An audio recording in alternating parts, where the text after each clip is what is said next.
자, 오늘 이 시간에 공부할 내용은 5단원 중에서 1단원 하겠습니다. 선생님이 수업할 때 2, 3, 4, 5를 했기 때문에 단원학습을 미리 풀었는데 이 1단원 여기 일제강점과 수탈 교과서 238쪽입니다. 선생님이 1차 고사는 여기 238쪽부터 1, 2, 3, 4, 5까지 보도록 하겠습니다. 그래서 이 1단원을 선생님하고 온라인 수업에서는 하지 않았지만 여기가 시험범이기 때문에 선생님이 같이 한번 풀어보도록 하겠습니다. 선생님이 요 학습 문제는 그 홈페이지에다가 올려놓도록 하겠습니다. 혹시 프린터기가 없으면 나중에 등교계약해서 선생님이 뽑아주도록 하겠습니다. 있는 사람은 뽑아서 볼 수 있도록 하고 화면상에서 보는 것보다 뽑아서 보는 게 훨씬 좀 편리하죠. 자, 1번. 다음 선언이 민족운동에 끼친 영향으로 옳은 것을 보기 위해서 고른 것은, 일단 지문이 나오면 지문을 한번 읽어보는 것이죠. 그래서 쭉 보면 우리가 이 전쟁에서 요구하는 것은 우리 자신에게만 특유한 것이 아니다. 그것은 이 세계가 살아가기에 적합하고 안전한 장소로 만들어져야 하고, 그러니까 여기서 보면 이 전쟁이라고 이야기했는데 여기서 이제 내용을 읽어보면 알겠지만 이 전쟁은 1914년에서 18년까지 있었던 제1차 세계대전을 이야기하고 있습니다. 제1차 세계대전. 그런데 이 세계가 살아가기 위해 적합하고 안전한 장소로 만들어져야 된다 해서 쭉 내용이 나와 있고, 그 다음에 국민들이 폭력과 이기적 침략이 아닌 정의롭고 공평하게 대해주기를 보장해 주도록 바라는 모든 평화 애호가들에게 인정한 장소로 만들어져야 된다. 그 다음에 이제 핵심이 여기 5번이에요.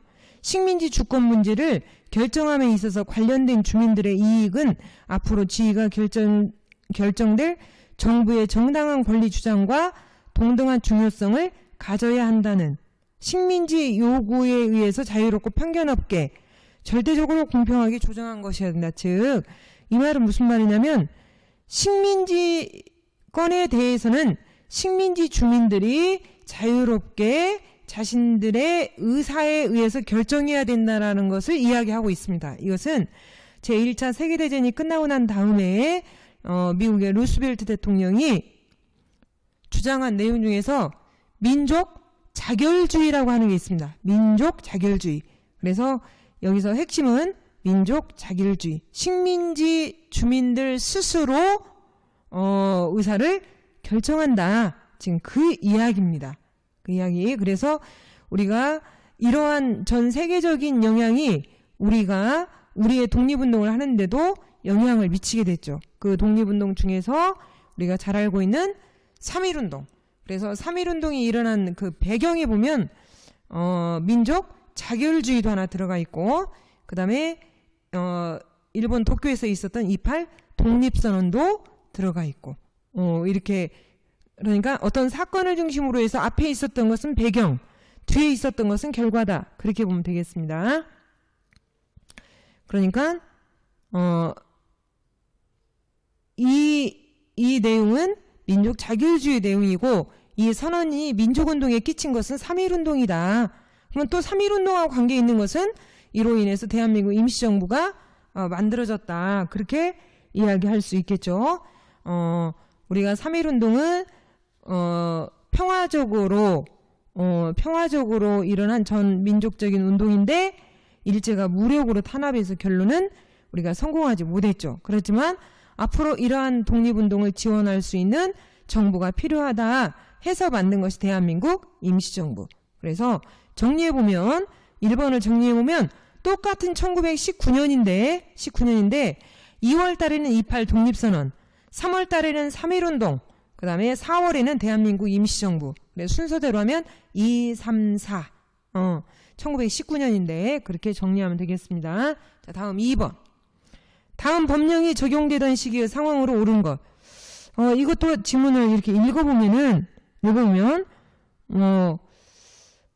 쭉 보면 특징적인 것이 태형은 감옥 또는 즉결 관서에서 비밀리에 행한다.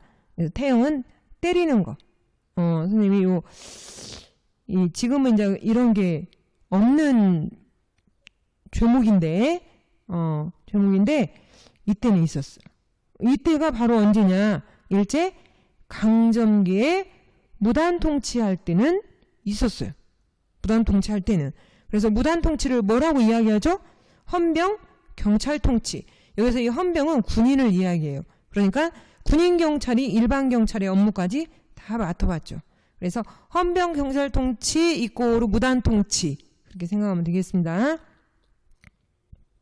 그다음에 뭐 한국인에 의한 한글 신문이 허용되었다. 이것은 이제 3.1운동이 일어나고 난 다음에 문화 통치할 때 표면적으로 있었고, 그다음에 뭐 신사참배 이것은 민족 말살할 때 있었고, 산미증식 1920년에서 33년 사이에 있었어요. 그래서 총 틀어서 20년대는 식량의 수탈. 자, 5번 치안유지법. 요 치안유지법을 하나 알아두시기 바랍니다. 1925년에 일제가 반정부 반체제 운동을 하는 사람을 누르기 위해서, 그러니까 당시 일제가 식민 통치하는데 걸림돌이 되는 사람을 잡아들이기 위해서 만든 법이 치안유지법이다. 그럼 그 걸림돌이 어떤 애들이었냐면 뭐 공산주의 사상을 가진 애들, 그 다음에 무정부주의 애들, 뭐 당연히 뭐 독립운동을 하는 사람도 해당이 되겠죠. 치안유지법 1925년입니다. 치안유지법은 좀 잘 알아두고.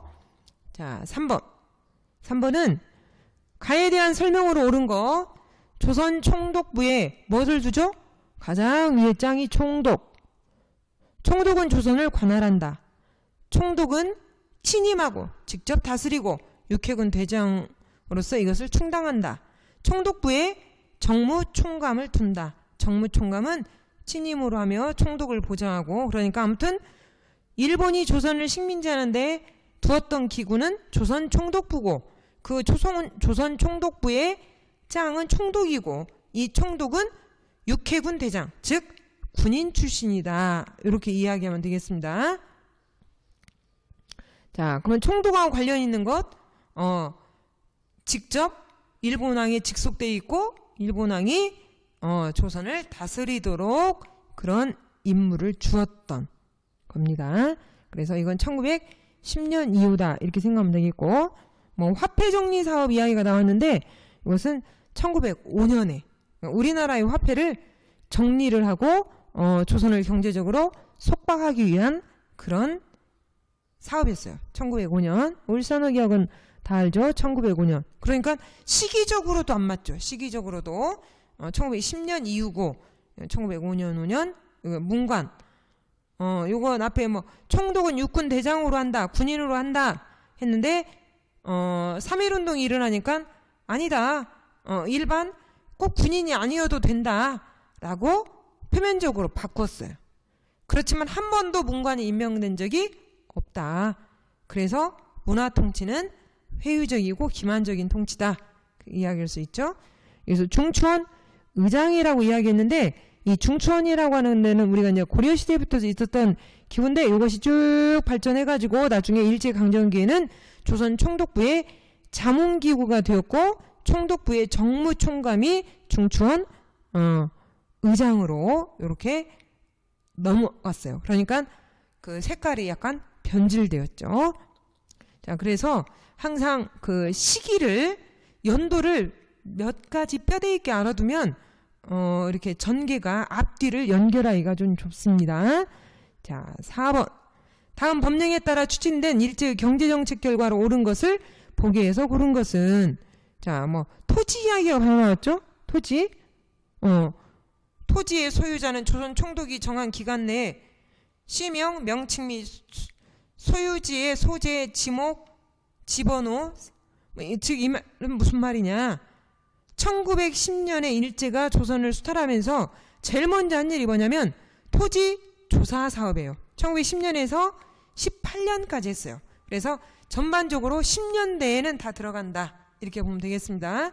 즉 우리나라에 있는 토지의 소유자들에게 네가 어디 땅을 가지고 있고 넓이가 얼만큼 되어 있고 누가 경작하고 있고 이런 것들을 총독부에다가 신고하도록 했어요. 근데 이제 우리 쪽 입장에서는 아니 그동안 수천 년 동안에 우린 조상 대대로 내 땅이었고 저 사람이 경작했고 이건 당연한 것인데 왜 우리가 니네한테 이것을 신고해야 되냐. 그리고 그 신고하는 과정이 너무나 까다로워서 일반인들, 전문적이지 못한 사람들은 알 수도 없게끔. 그래서 이러한 트릭을 써서 결국은 많은 전 국토의 40% 이상이 총독부의 소유로 넘어갔던 사건이 있었습니다. 그래서 1910년대 토지의 수탈 이렇게 기억하면 됩니다.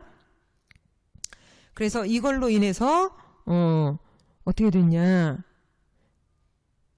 지주의 권한이 약화되었다? 오히려 지주의 권한은 강화되었어요. 왜 그러냐면 이 지주는 소수의 지주들이었어요.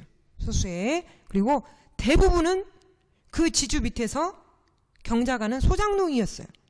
근데 그 소장농의 소작권이 박탈되는 이런 경우가 되었고, 또 조선 총독부 소유 토지가 증가했죠. 그리고 이 지주는 친일 지주들이 많았어요.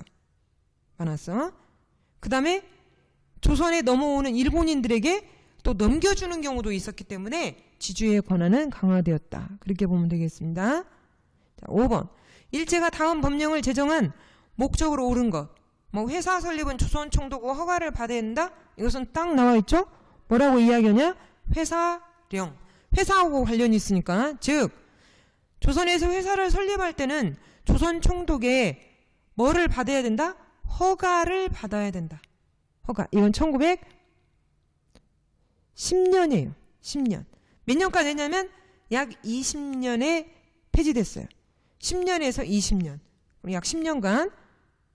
그러면 여기는 회사령이 실시된 건 10년이고 회사령이 폐지가 된 게 언제냐? 20년. 이건 좀 잘 기억해 두시기 바랍니다. 그러면 우리가 흔히 생각할 때 폐지가 됐으면 이제 그런 데서 벗어나는가 보다 이렇게 하지만 회사를 설립하는데 허가제에서 이제 신고제가 됐어요. 신고만 하면 누구나 회사를 설립할 수 있어요. 이것은 조선인들을 위한다기보다 이주예우는 일본인들을 위해서 회사 설립을 자유롭게 하기 위한. 그러면 조선인들도 하면 되지 않냐. 조선인들은 하기에는 자본이 부족했기 때문에 또 조선인들 사이에 자기네들끼리 힘이 없는 자본가들은 힘이 있는 소수의 자본가들에 의해서 그대로 멸렬하는. 그러다 보니까 일본인 회사 사주들만 생겨나는 이런 경우가 생기는 것이죠. 즉, 왜 이러한 회사령을 제정했냐? 그러면 우리의 민족 자본의 결집과 성장을 억제하려고. 아무래도 일본인과 조선인의 두 개를 놓고 본다면 자본의 입장에서는 일본인이 훨씬 우세하죠. 그래서 이런 쪽에서 조선인이 아무래도 일본인에게 밀리는 그러한 경우가 됐습니다. 자, 5번 정리해 보세요. 회사령을 실시했다. 1910년. 뭘로 바뀌었다? 처음에는 허가제였다. 나중에 뭐가 되었다?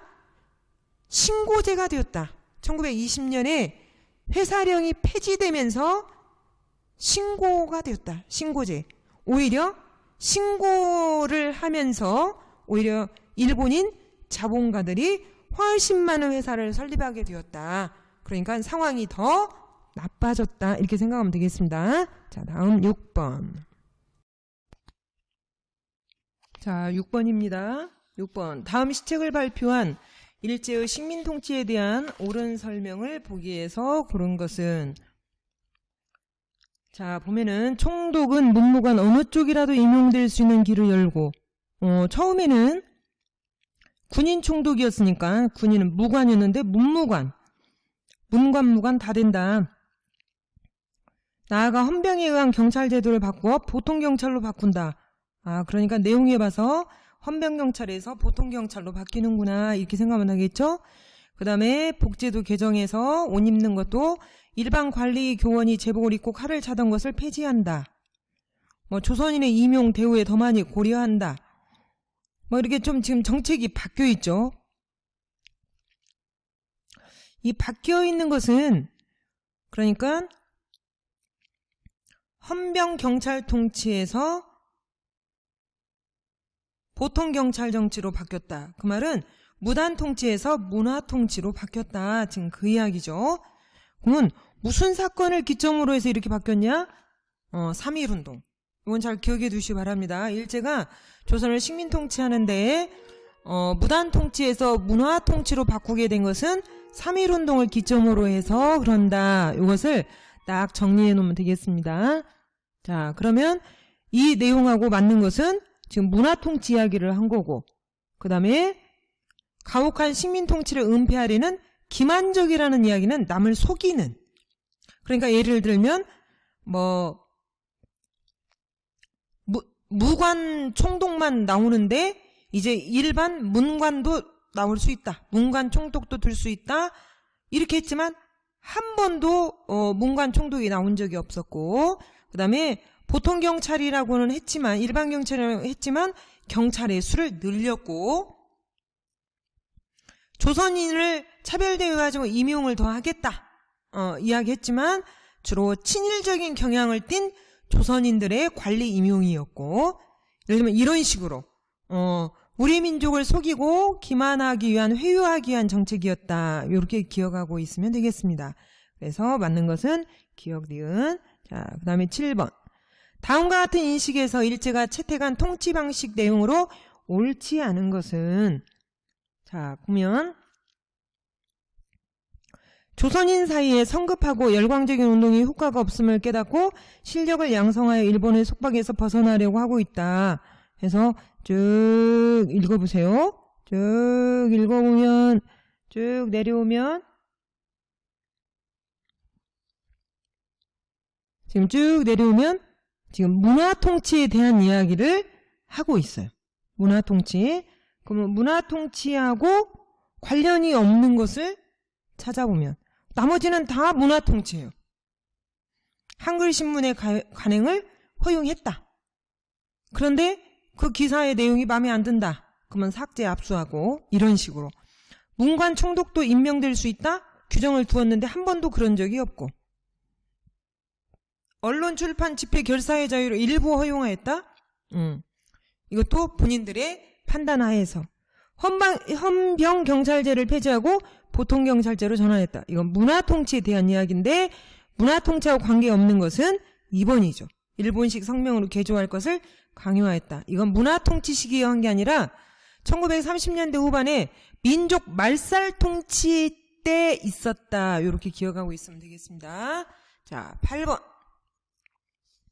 다음 자료를 토대로 설정할 수 있는 탐구학습 주제로 옳은 것은, 자, 보면 경찰의 수가 늘어났죠. 경찰의 수가. 또 이게 잘 보일지 모르겠는데 신문인데 신문에 군데군데가 지워져 있어요. 일제에 의해 삭제된 동맹 휴학 기사. 그러니까 일제가 문화 통치를 하면서 있었던 사실이다. 그러니까 우리의 신문을 허용은 했으나 삭제, 검열했다. 그렇게 하니까 이런 자기네들에게 불리한 내용들은 다 삭제를 시켜놨다. 이렇게 알 수 있겠습니다. 자, 다음 9번. 다음 그래프와 같은 변화가 나타난 배경이 된 일제의 경제정책에 대한 설명으로 옳지 않은 것. 보면 쌀리아이가 나와 있죠? 쌀리아이 나와 있는데 반출량, 생산량, 또 한국인의 쌀 소비량, 일본인의 쌀 소비량. 이게 우리나라의 쌀의 생산은 늘어났지만 한국인의 소비는 오히려 줄어들었다. 이건 1920년에서 1933년에까지 있었던 산미 증식 계획을 이야기합니다. 한마디로 이야기하면 쌀의 생산을 늘리는 운동. 그것은 조선을 위한 게 아니라 일본으로 쌀을 반출하기 위한 내용이었어요. 그래서 전반적으로 20년대는 식량의 수탈이에요. 아까 앞에서 10년대는 토지의 수탈, 20년대는 식량의 수탈. 이 식량의 수탈하고 산미 증식계획하고 설명으로 옳지 않은 것. 쌀 생산의 증가로 소작농의 수입이 증가했다? 오히려 쌀의 소비량은 줄어서 만주산 잡곡을 수입해서 먹는 이런 경우가 생겼다. 또 하나, 이 5번, 이것은 문제하고는 직접적인 관련은 없지만 일본의 공업화에 따른 식량 부족을 해결하려고 실시하였다. 1920년대는 일제가 공업화로 막 가고 있는 중이어서 이 식량이나 농업 부분이 좀 비중이 작았어요. 그러다 보니까 식량이 부족했고 그것을 해결하려고 했던 것이 조선의 농토였죠. 그래서 조선의 쌀 생산을 늘려서 수탈해가는, 그래서 우리 인근에 있는 그 군산항에 그 일본으로 가기 위해서 쌓아놓은 쌀 이런 것들이 비일비재했고, 그 다음에 여기 만경에서 대하 가는 사이에 있는 청하에 있는 다리, 예전에 놓았던 일제강점기에 놓았던 다리인데 오랜 세월이 지나서 지금은 새로 다른 다리가 놔졌는데, 옛날 구 다리는 일제강점기에 쌀의 수탈을 위해서 만경강 위에다 놓은 다리가 되겠습니다. 자, 10번. 그래프와 같은 변화가 나타난 배경으로 옳은 것은? 옳은 것. 자, 옳은 것 보면은 여기 보면 한국인의 소유와 일본인의 소유가 있죠. 한국인 소유는 거의 바닥이죠. 근데 일본인 소유는 어떤 기점으로 굉장히 상승해 갔다는 걸 알 수 있어요. 자, 이건 뭘 이야기하냐? 아까 선생님이 회사령 이야기했는데, 회사의 설립을 처음에는 허가제로 했다가 나중에 신고제로 했다. 그러면 처음 시행은 1910년이다. 그리고 1920년에는 회사령을 폐지하면서 뭘로 전환했다? 신고제로. 그러면서 일본인 기업가의 회사 설립이 증가했음을 알 수 있어요. 그래서 연도를 잘 기억해 봐야 돼. 그 기점들을 잘 기억해 두고, 자, 정리. 회사령은 1910년에 처음 시작할 때는 신고제, 1920년에 폐지. 뭘로 바뀌었다? 아니, 처음에는 허가제, 그 다음에 폐지하고 신고제. 허가제하고 신고제에 있어서 허가제가 더 강력성을 띠잖아요. 신고제는 훨씬 허가제보다 신고만 하면 회사 설립을 할 수 있다는 거니까, 이건 조선인의 회사 설립을 위한 게 아니라 이주해 오는 일본인들의 회사 설립을 위한 거기 때문에, 그래서 연도를 잘 기억해 두도록. 자, 11번. 일제가 다음과 같은 영역을 확보하였을 당시에 추진한 정책으로 옳은 것을 보기 위해서 고른 것. 자, 요건 뭐냐면 지금 교과서 같이 보고 있죠? 교과서에 보면 248쪽 일제 민족 말살 통치와 전쟁 동원의 체제 해서 이 지도가 나와 있어요. 이게 일본이고, 이 태평양 전체를 아우르는 일제가 먹었던 그런 거였는데, 그때가 그럼 언제쯤이냐, 지금 그런 이야기예요. 보면 그럼 언제쯤이라고 볼 수 있죠? 태평양 당시니까 일제가 1941년에 태평양 전쟁을 일으켰어요. 그래서 한반도에서 인적, 물적 자원을 조달해 갔어요. 그 중에 지원병, 군인을 막 뽑아가고, 그 다음에 이때는 식량이 부족하니까 식량을 배급제로 이렇게 됐어요. 그러니까 해당되는 내용은 기억하고 니은이죠. 이 공업 원료 증산 목적을 위해서 남면 북양 정책, 이건 1930년대예요. 말 그대로 조선의 남쪽 지역에는 면화를, 누에고치, 북쪽에는 양을. 그래서 이렇게 해서 그 공업의 원료를 갖다가 원료 공급지로 삼아서 일제의 공업화에 쓰려고 했던, 이게 1930년대예요. 남면 북양 정책이라고 해요. 한국의 값싼 노동력을 이용하기 위한 수단이었다. 근데 이것은 1940년대 이야기니까. 다음 12번. 다음 법령 제정의 배경이 된 전쟁에 대한 설명으로 옳은 것. 국가 총동원. 이 국가 총동원령이라고 하는 게 있는데 1938년에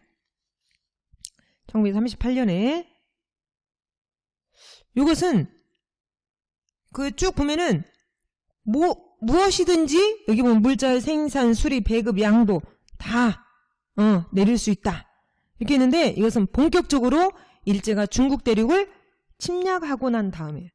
그래서 동원령이 1938년인데 37년에 중일전쟁이 있었어요. 중일전쟁에. 그래서 여기를 기점으로 해서 국가총동원령이 있었다. 이렇게 생각하면 되고. 자, 그 다음에 13번. 일제가 어린이에게 다음 내용의 암송을 강요한 시기에 실시한 정책으로 옳은 것. 이것은 우리가 앞에서 나온 것처럼 황국신민서사라고 하는 거예요. 교과서 248조. 이게 어른들이 하는 게 있고 어린이가 하는 게 있는데 이건 어린이들에게. 그래서 이제 요 시기에는 우리말 사용을 못했죠. 이게 언제적 이야기냐? 민족 말살 통치 기간에 있었어요. 1930년대 후반에 민족 말살 통치 기간에 있었어요. 그래서 이제 이때는 우리말을 사용을 금지됐고, 나머지 한글로 된 신문 발행을 허가했다. 이건 문화 통치 기간에 잠깐 있었고, 태영제도 이건 무단 통치 기간이고, 조선총독 무단 통치 기간이고, 이 민족 자본을 방해하기 위해서 신은행령 1928년에 있었던 거예요. 그러니까 기간이 맞지 않죠? 자, 14번. 다음 포스터를 볼 수 있었던 시기를 연표해서 고르면 여기 뭐라고 써 있냐면 육군 소년병 모집 여기 써 있죠. 그 다음에 여기는 국민 정신 총동원 이렇게 써 있어요. 그래서 이것은 일제가 민족 말살 통치 할 때, 그래서 아까 이야기했지만 중일전쟁 이후다. 1937년, 31년, 1919년, 1910년, 1905년. 여기에 나와 있는 연대는 기본적으로 꼭 기억해야 돼. 8.15 강복 1945년. 자, 다음 주장에 대한 설명으로 옳지 않은 것. 조선인은 쉽게 말하면 제가 조선인인 것을 잊어야 한다. 기억할 필요도 없다. 그러니까 이것은 바로 뭐냐. 아주 피와 살과 뼈가 일본인이 돼야 된다. 이것의 진정으로 조선인이 영원히 살 수 있는 길이다. 이거 누가 한 말이냐면 이광수면은 자치론으로 유명하죠. 우리는 일본한테 안 된다. 그러니까 아예 그냥 일본 밑에서 그 밑으로 우리는 완전히 일본 사람의 정신까지 되어 있어야 된다. 그래야만이 일본에게 뭔가를 얻어서 우리가 할 수 있다. 이런 자치론이에요. 이게 타협하자. 우리는 안 된다. 아무리 해도 안 되니까 이런 걸 이야기했죠. 그러니까 일제의 민족 말살 정책에 순응하자. 이런 내용. 또 일제의 침략전이 확산되는 상황이 제기되었다. 그러니까 일제가 전쟁을 하면 거기에 나가서 해야 된다. 이런 거고. 그 다음에 나중에 해방이 되고 난 다음에 이 사람들을 반민족 행위 처벌법이다고 해가지고 민족에 반하는, 민족을 배반하는 이런 친일 독립가였다. 친일 행위자였다. 라고 해서 나중에 대상자가 되기도 했어요. 근데 여기 치안유지법을 위반한 죄로 처벌을 받았다?